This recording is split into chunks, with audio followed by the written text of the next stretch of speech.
Ketahuilah kata Nabi SAW, tidaklah suara azan yang keras yang dikumandangkan oleh muadzin didengar oleh jin, manusia, atau segala sesuatu yang mendengarkan, melainkan itu semua akan menjadi saksi pada hari kiamat. Maksudnya mereka akan mengatakan benar orang ini azan, gitu kan? Mungkin ini saking besarnya keutamanya, artinya dia akan dapat banyak sekali manfaat daripada azan tersebut. Tapi tidak ada salahnya antum coba melantunkan azan, belajar, praktek di rumah, dengarkan suara-suara muadzin yang bagus. Siapa tahu satu waktu kita punya peluang untuk azan, kan gitu. Karena memang azan ini tadi saya bilang bisa kita azan di mana saja, termasuk teman-teman kalau lagi safar tadi di kamar hotel, atau kita sedang berada di sebuah tempat, misalnya sebuah padang rumput atau padang pasir, kita lagi jalan, tiba waktu sholat azan saja. Karena sepanjang suara kita didengar, maka sepanjang itu juga pengampunan dosanya. Dan semua yang mendengarkan akan menjadi saksi pada hari kiamat nanti. Ada sebuah riwayat yang sahih bahkan menjelaskan kalau azan itu bahkan akan menjadi penyebab pengampunan dosa-dosa para muadzin tersebut. Baik, kita bisa menyebutkan dulu tentang keutamaan azan secara umum ya. Di antaranya adalah hadis yang sahih diriwayatkan oleh Bukhari Muslim. Tentu kalau mau bahas tentang bab azan ini banyak sekali keutamaannya. Mungkin gak akan cukup 4-5 jam, gak akan cukup karena panjang sekali. Dan ini sudah pernah kami bedah di dalam bedah buku Sahih At-Targhib Tarhib. Biasa setiap Jumat, selepas Jumat kami ada live ya. Bedah buku ini tentunya. Sekarang jadwalnya sebulan 2 kali. Dulu pernah sebelum pandemi kita 4 kali sebulan maksud saya. Dan ada satu bab sholat di kitab Sahih Targhib Tarhib itu kita membahas khusus masalah azan. Cukup panjang lebar tentunya. Tapi saya yakin mungkin tidak ada waktu untuk membahas semuanya. Teman-teman bisa kembali ke playlist YouTube kami. Bisa lihat insya Allah bedah buku Sahih At-Targhib Tarhib dalam kitab azannya. Tapi di antaranya yang menarik adalah hadis Abu Hurairah radhiyallahu anhu riwayat Bukhari Muslim di mana Nabi SAW bersabda, "Idza nudiya bil adzani adbara asyaitanu lahu duratun hatta la yasma'al adhana fa idza qudiya al-adhanu aqbala fa idza thuwiba biha adbara fa idza qudiyat at-tathwibi aqbala yakhturu baina al-mar'i wa nafsi yaqulu udhkur kadha wa udhkur kadha lima lam yakun yadhkuru hatta yadhallu ar-rajulu in yadri kam shalla فَإِذَا لَمْ يَدْرِ أَحَدُكُمْ كَمْ صَلَّى فَلْيَسْجُدْ سَجْدَتَيْنِ وَهُوَ جَالِسٌ. Terjemahannya, apabila azan dikumandangkan, kata Nabi SAW, maka semua syaitan akan berpaling sambil mengeluarkan angin, kentut. Syaitannya lari. Ini menandakan berarti syaitannya lari takut sekali dengan suara azan tersebut. Apa hikmahnya? Allahu a'lam. Apakah dengan itu mereka terbakar, apakah mereka tersiksa? Tapi yang jelas makna hadis ini dalam sekali. Berarti azan kalau dikumandangkan itu semua syaitan akan lari ya.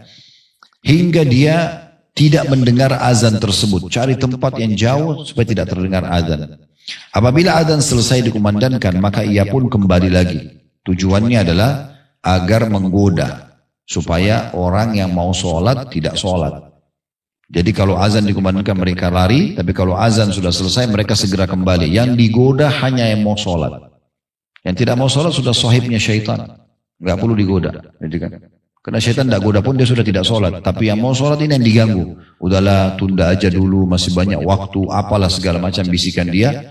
Makanya dalam Islam diberikan keutamaan dalam hadis Bukhari Muslim waktu ditanya kepada Nabi SAW, amal apa yang paling Allah cinta atau yang paling baik? Paling utama, kata Nabi SAW, as-salatu ala waktiha. Sholat tepat, on time. Azan langsung sholat.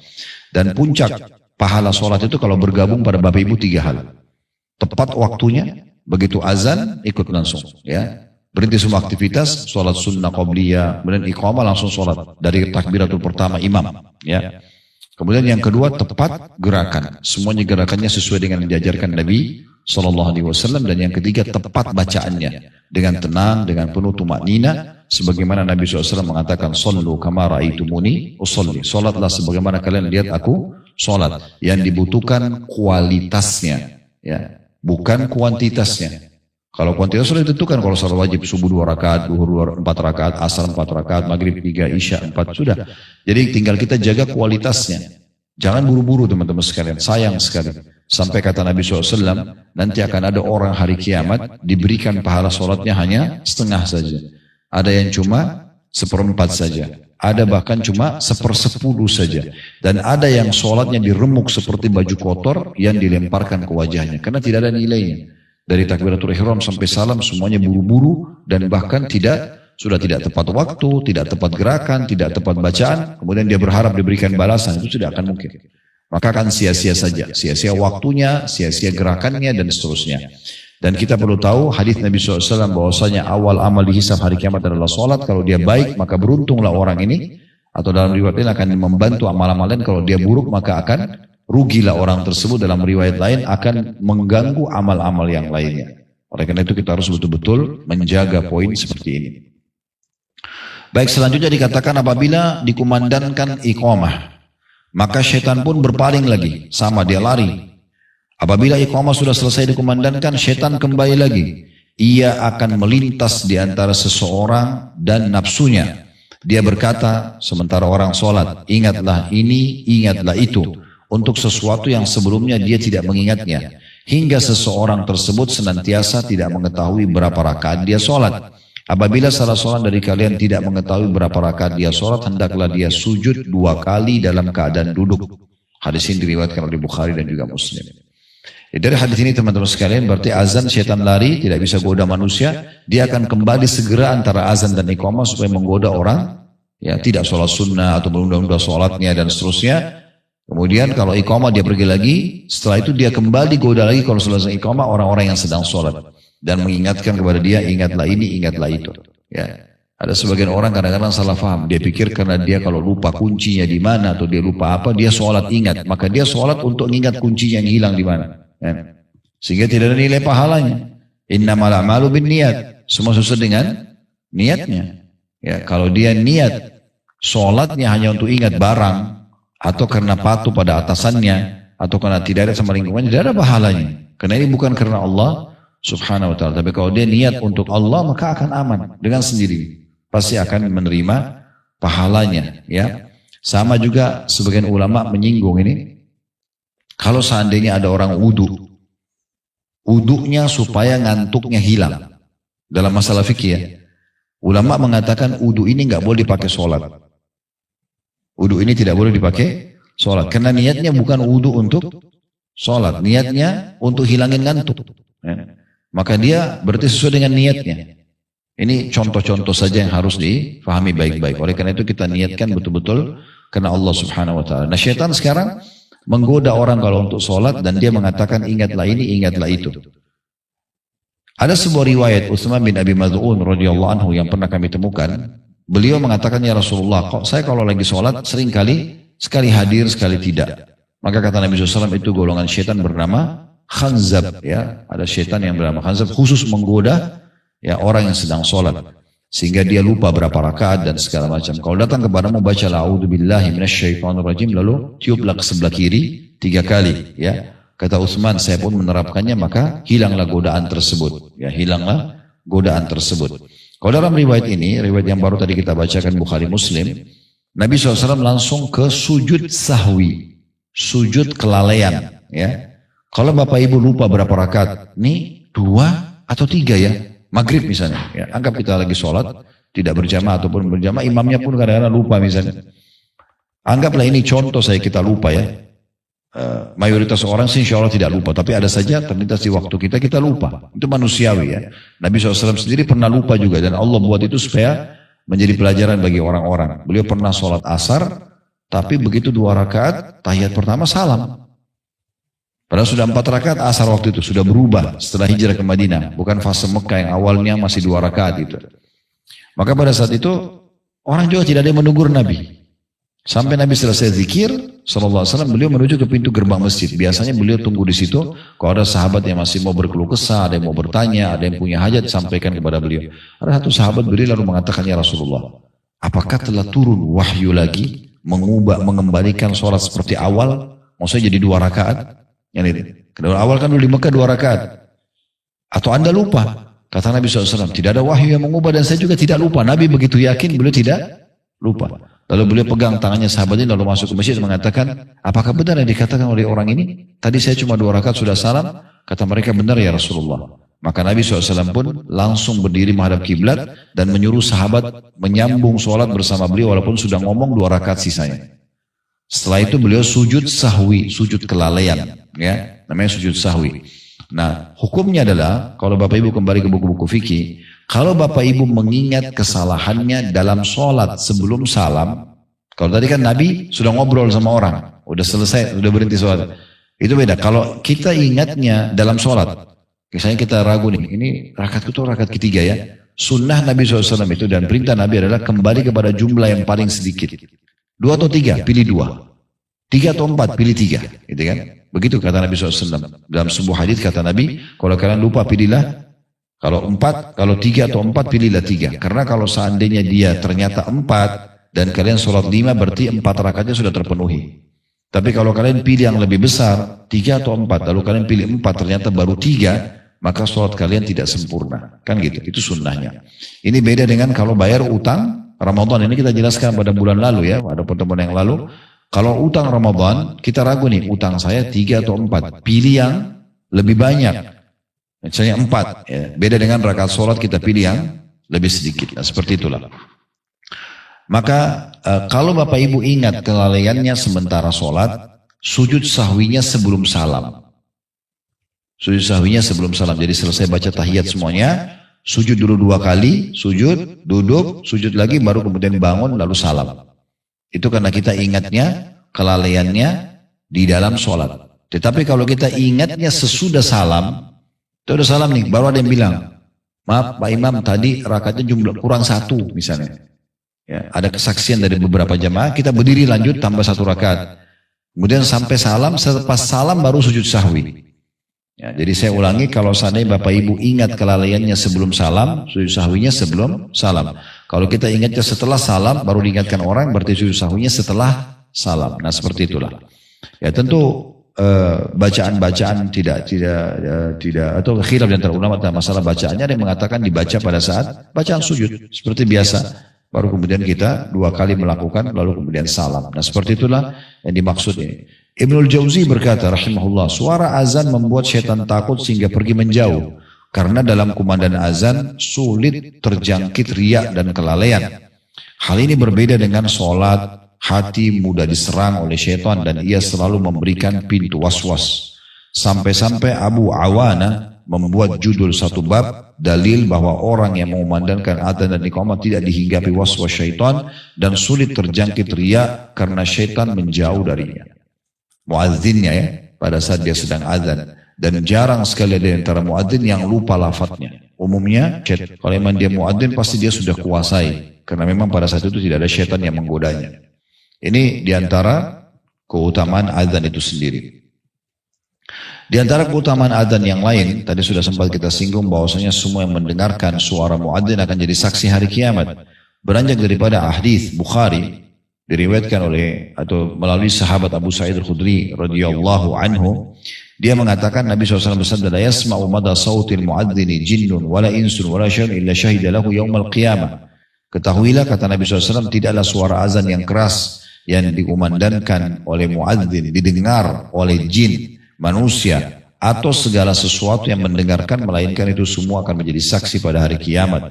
Maksudnya mereka akan mengatakan benar orang ini azan, gitu kan? Ini saking besarnya keutamanya, artinya dia akan dapat banyak sekali manfaat daripada azan tersebut. Dalam riwayat lain diriwayatkan oleh Abu Daud dan Ibnu Majah juga An-Nasai dan dinyatakan hadits ini hasan. Berbunyi kata Nabi SAW, al-muadzinu yukfar lahu mada sauti wa yashhad lahu kullu ratbin wa yabis. Sesungguhnya muadzin itu diberikan ampunan dari suaranya ya saat azan ya atau sejauh jangkauan suaranya, dan juga akan dijadikan atau akan menjadi saksi untuknya semua yang basah maupun yang kering. Semua yang basah maupun yang kering. Jadi pasti akan menjadi saksi untuknya. Batu, daun kering, ataupun yang basah, yang punya nyawa masih hidup, itu juga akan menjadi saksi untuknya pada hari kiamat. Kemudian juga keistimewaan yang lain adalah mereka adalah orang-orang yang paling dikenal pada hari kiamat nanti. Ini keutamaan yang ketiga, mereka orang-orang yang paling dikenal hari kiamat. Pasti menonjol sekali para muadzin itu. Ya. Di dunia mereka dikenal sebagai muadzin di kalangan manusia, dan mereka dapat pahala orang-orang yang ikut sholat bersama mereka sebagaimana tadi sudah kita sebutkan dalam buku kita. Kemudian nanti hari kiamat mereka juga akan sangat menonjol di mahsyar karena Allah buat postur tubuh mereka lebih tinggi dari yang lainnya. Sebagaimana hadis yang sahih diriwayatkan oleh Imam Muslim dari hadis Muawiyah bin Abi Sufyan radhiyallahu anhuma. Muawiyah dan Abu Sufyan dua-duanya sahabat. Rasulullah SAW bersabda, al-muadzinuna atwalun nasi a'naqan yaumal qiyamah. Para muadzin adalah orang-orang yang paling panjang ya lehernya di hari kiamat nanti. Ya, di sini maksudnya bukan sesuatu yang jelek ya. Bisa bermakna ya paling banyak nampak padanya rahmat Allah, sebagaimana sebagian ulama memaknakan seperti itu ya.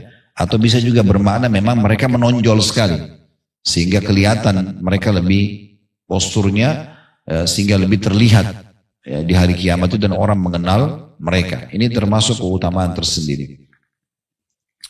Kemudian juga tadi saya bilang kita dianjurkan teman-teman sekalian untuk sering azan ya walaupun lagi sendirian. Jadi Bapak Ibu jangan lupa ya. Maksudnya ini terutama bapak ya, kalau ibu-ibu itu nanti kan kita jelaskan masalah hukum ya di akhir insyaallah. Jadi usahakan azan walaupun misalnya kita sendirian ya. Kalau tidak ada orang, tentu kalau ada masjid bapak-bapak harusnya ke masjid ya. Pendapat jumhur ulama lebih pas untuk ke masjid karena ke masjid itu keutamanya besar sekali.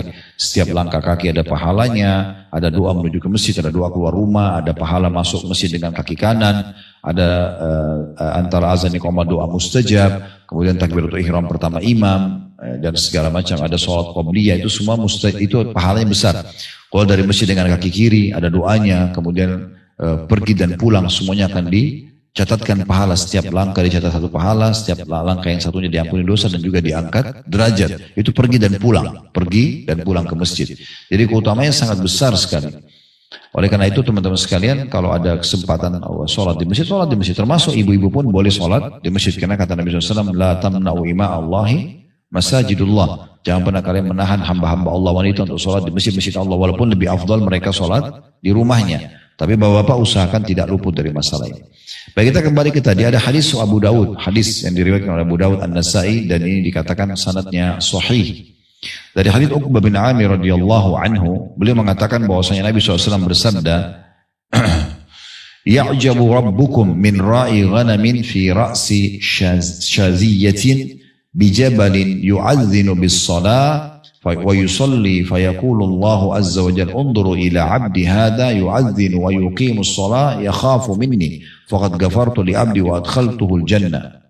Terjemahannya, Rabb kalian begitu takjub terhadap seorang pengembala kambing yang berada di atas gunung yang tinggi. Sendirian, biasa pengembala kambing itu mereka berjam-jam mengembala kambing ya. Jalan di padang pasir, naik ke gunung-gunung yang tinggi.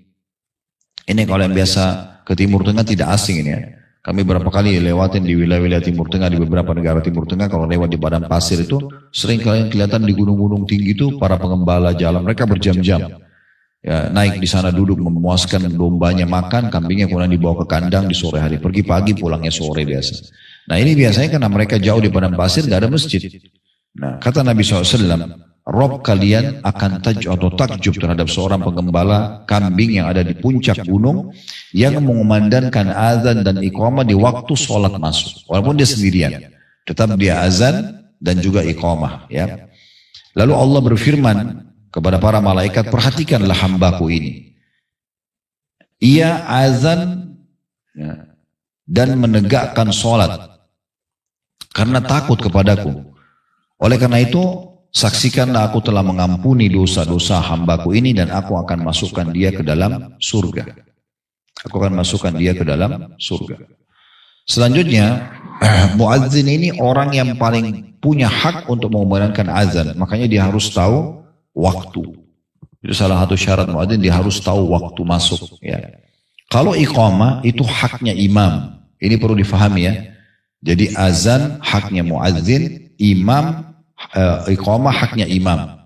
Jadi kalau sudah ditunjuk seorang muadzin di masjid, dia lebih pantas untuk azan, tidak boleh diganti kecuali dia persilahkan, ya.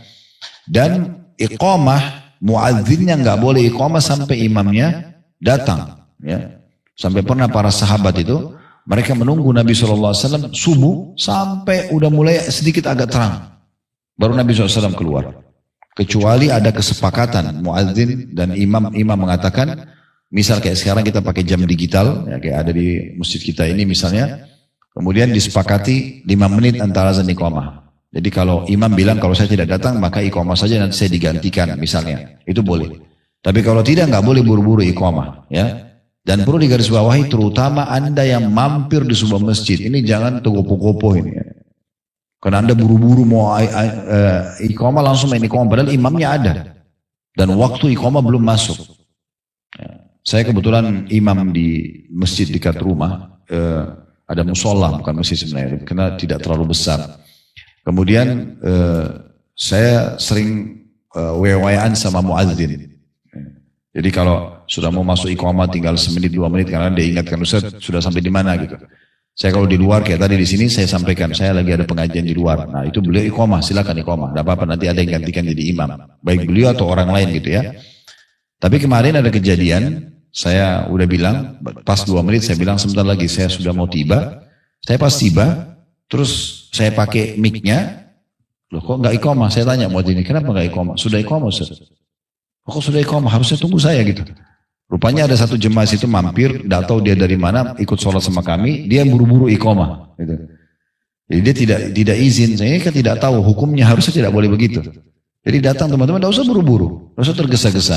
Masa antum pada saat nunggu di restoran kesukaan 15 menit, 20 menit mau? Nunggu iqamah 5 menit saja sudah kepanasan kakinya gitu kan. Kenapa harus begini? Tunggu dan gunakan maksimalkan antara azan iqamah. Kalau belum iqamah maksimalkan, angkat tangan berdoa, itu waktu mustajab.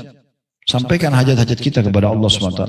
Itu penting sekali untuk dimaksimalkan. Jadi hati-hati sekali, ini ada penting untuk digarisbawahi ya. Sesuai dengan hadis Nabi SAW riwayat Ibnu Hibban dalam sahihnya, dari hadis Aisyah radhiyallahu anha, beliau mengatakan aku pernah mendengarkan Rasulullah SAW bersabda, al-imamu dhaminun wal muadzinu mu'taman, fa arsyadallahu la'immata wa afa 'anil muadzinin. Imam adalah penjamin, sedangkan muadzin adalah orang yang diamanahi. Semoga Allah memberikan petunjuk kepada para imam dan mengampuni para muadzin. Ya. Hadis ini ya, menunjukkan tentang keutamaan muadzin itu sendiri karena mereka memang orang-orang yang dipercaya. Ya, karena dia harus tepat waktu kalau azan, dan imam juga adalah orang-orang yang memberikan jaminan terhadap benarnya sholat dan masuknya waktu sholat itu sendiri. Dalam riwayat lain dijelaskan lebih detail lagi kalau azan haknya muadzin dan iqamah adalah haknya imam itu sendiri. Ya. Kemudian selanjutnya teman-teman sekalian adalah hadis Nabi alaihi salatu wassalam juga yang berhubungan dengan masalah keutamaan azan dan muadzin ini. Kita dianjurkan untuk berlumba-lumba selama punya kemampuan ya untuk azan. Kalau tidak bisa maka kita hadiri dan jawab muadzin. Jawab ucapan muadzin dan jawab untuk segera mengerjakan sholat. Karena sebenarnya panggilan dalam sholat itu hayya ala sholat, ayo sholat, hayya ala falah, ayo menuju kepada kemenangan. Itu sebenarnya panggilan dari Allah subhanahu wa ta'ala. Makanya muadzin semuanya dari orang Melayu, orang Arab, orang hitam dari Afrika, orang bule di Eropa dan di Australia di sana, di Amerika sama, semuanya sama lafaz azannya. Karena itu adalah komandan dari Allah subhanahu wa ta'ala. Muadzin hanya ditugaskan saja. Jadi kita harus tahu ya. Keutamaannya adalah kalau seandainya Anda memang punya peluang untuk azan, maka jadi muadzin. Kalau tidak bisa, maka jangan kehilangan keutamaan, ikutin lafadznya muadzin, kecuali dalam hayya 'alas shalah, hayya 'alal falah Anda mengatakan la haula wala quwata illa billah sebagaimana dalam riwayat-riwayat yang sahih disebutkan masalah itu. Kemudian jangan lupa segera kerjakan sholat di waktu itu, bukan hanya sekedar jawab. Lagi macet di jalan, mampir keluar aja dari tol, nggak apa-apa, rugi sedikit 9.000, 10.000 rupiah. Mampir sholat gitu kan 5 menit 10 menit kemudian kembali lagi masuk lanjutkan jalan, itu lebih tenang. Apalagi kalau waktu maghrib yang sangat dekat dengan isya, jangan sampai kita termasuk orang yang melalaikan ya. Wailun lil musallin alladzina an salatihim sahun, kata Allah. Kecelakaan dan kebinasaan bagi orang yang sholat, yaitu orang-orang yang lalai dari sholatnya. Yang dimaksud dengan orang yang lalai di sini adalah orang, sebagian ulama tafsir mengatakan orang yang sengaja menunda-nunda sholat, mengatakan nanti sampai tiba waktu sholat setelahnya. Itu diancam dengan kecelakaan ataupun siksaan buat mereka.